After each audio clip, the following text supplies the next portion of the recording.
अपने शहर की लेटेस्ट खबरों के लिए चैनल को सब्सक्राइब करें और बेल आइकन को दबाएं।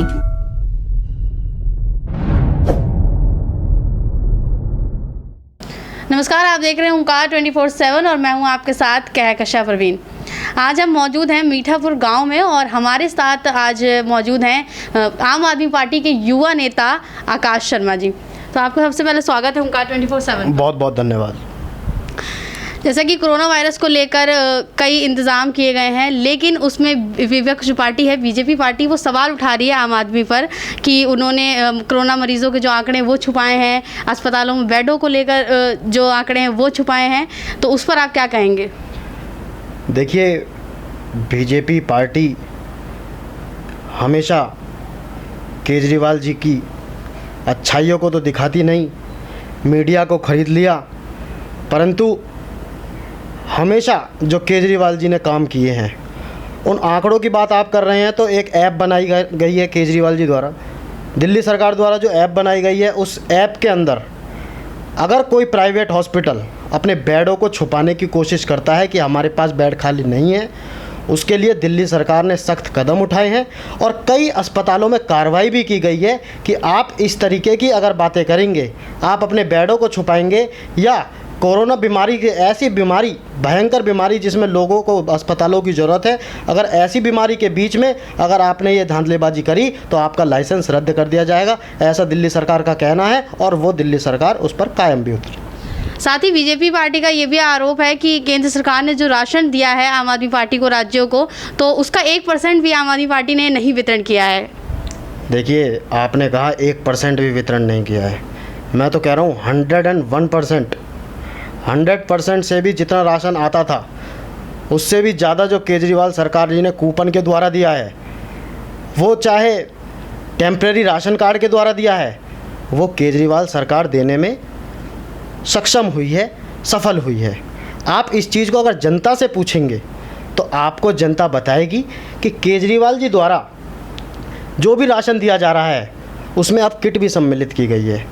आज से पहले भी केजरीवाल सरकार राशन देती थी, दिल्ली सरकार हमेशा उस राशन को डबल करके दिया है और उस राशन को जितना उससे हो सकता है, जितना अच्छी क्वालिटी का हो सकता है उतना अच्छी क्वालिटी का दिया है। केंद्र सरकार द्वारा 1 किलो दाल कही गई थी, परंतु वो 1 किलो दाल 3 महीने बाद आई है।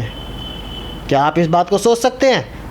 जब लॉकडाउन मार्च में हुआ था और वो जो दाल का वितरण हुआ है वो 18 मई से हुआ है, ऐसा क्यों हुआ? केंद्र सरकार ने 1 किलो दाल देने के लिए कहा था, उसे 1 किलो दाल को भी 2 महीने बाद दिया, वो भी उस वक्त जब लोग मजदूर अपने घर चले गए। जब मजदूर पलायन करने पर मजबूर हो रहे थे, वो हर राज्य से अपने घर जाने के लिए तड़प रहे थे, उनको सवारी नहीं मिल रही थी, ट्रेन बसें वगैरह नहीं मिल पा रही थी, पैदल जा रहे थे वो सब, तो उसमें ना तो बीजेपी ने उनके लिए कुछ किया और ना ही आम आदमी पार्टी ने। देखिए, दिल्ली सरकार ने हमेशा मज़दूरों का सहारा बनकर और हर व्यक्ति को एक सुविधा देने का काम किया है।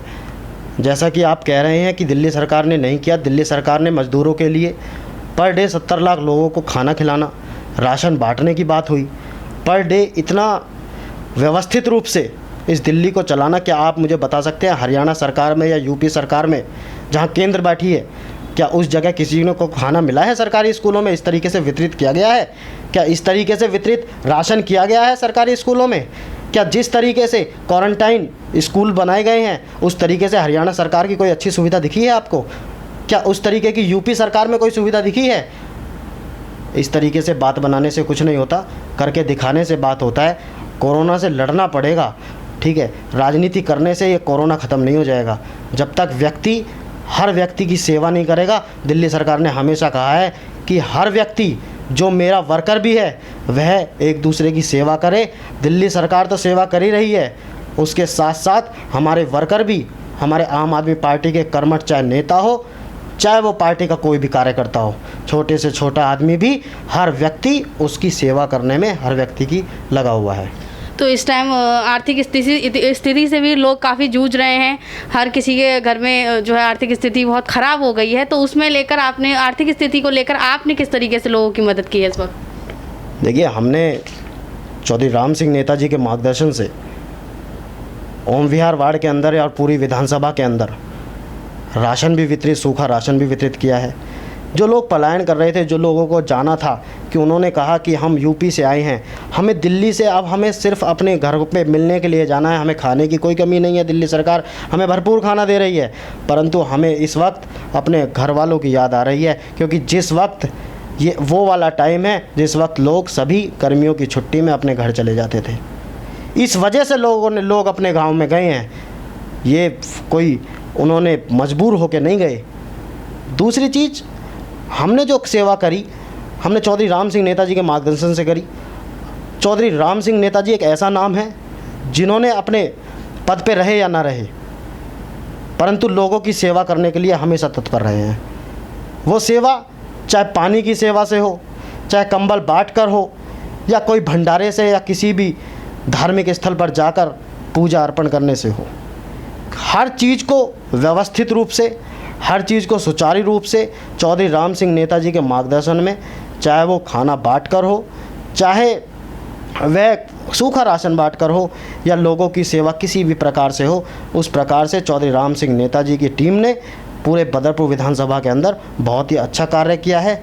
मैं चौधरी राम सिंह नेताजी का भी बहुत बहुत धन्यवाद करता हूं कि उन्होंने हमें इतना मार्गदर्शन दिया और अपना हमेशा आशीर्वाद हमारी पूरी टीम के ऊपर अपने साथ लेकर सभी लोगों को चलते हैं। तो जो खाना, सबको पता है कि दिल्ली में कई जगह राशन बटे हैं, सूखे भी और खाना भी दिया गया है, लेकिन इस पर भी विपक्ष सवाल उठा रहा है कि वो खाना बिल्कुल बेकार होता है या फिर वो खाने लायक नहीं होता है। देखिए, इस बात की जानकारी मैं आपको बता दूं कि मैं भी ओम विहार वार्ड के अंदर पूरा सर्वे करा। हमारे यहाँ भी नंबर 3 स्कूल हो और अपना गवर्नमेंट स्कूल हो, टेंट वाला स्कूल हो, इनके अंदर खाना वितरित किया गया। मैं हर वक्त, हर दूसरे दिन उस खाने की टेस्टिंग करने खुद जाता था। आप मुझे इस एरिया के अंदर, ओम विहार वार्ड के अंदर, बदरपुर विधानसभा के अंदर, या कई विधानसभा के अंदर हमारे जो जितने भी विधायक हैं, सभी लोग खुद जाकर उन्होंने टेस्टिंग करी है।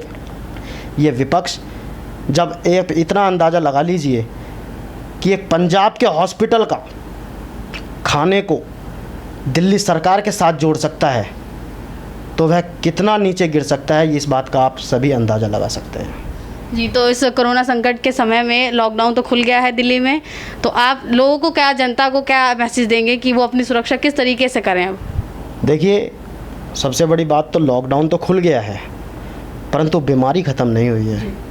मैं इतना कहना चाहूँगा सभी लोगों से, कल केजरीवाल जी ने भी कहा था, उन्होंने केंद्र सरकार ने जो गाइडलाइन दी थी उस पे ही आगे कंटिन्यू करा है और लॉकडाउन को खोला है, परंतु अपना मास्क हमेशा लगा कर रखें। केजरीवाल जी ने जैसा कहा था कि आप दूसरों पे एहसान नहीं कर रहे, आप अपने ऊपर एहसान कर रहे हैं। अगर आपको अपनी सुरक्षा करनी है, अपने परिवार की सुरक्षा करनी है और अपने आप को जीवित रखना है, तो मास्क, सैनिटाइज़र और उचित दूरी बनाकर रखिए, जिससे कि ये बीमारी का संक्रमण कम हो सके। जी, बहुत बहुत शुक्रिया आपसे हमसे बातचीत करने के लिए। तो देखा आपने कैसे आकाश शर्मा जी ने बताया कि अब आपको अपनी सुरक्षा खुद करनी है, क्योंकि आप अपने आप पर अपनी सुरक्षा आपको खुद करनी है, क्योंकि आप दूसरों पे नहीं एहसान कर रहे हैं, अपने आप पर एहसान कर रहे हैं। तो हमसे जुड़े रहने के लिए और तमाम ऐसी खबरों जानने के लिए आप देखते रहिए होमकार 24/7। अपने शहर की लेटेस्ट खबरों के लिए चैनल को सब्सक्राइब करें और बेल आइकन को दबाएं।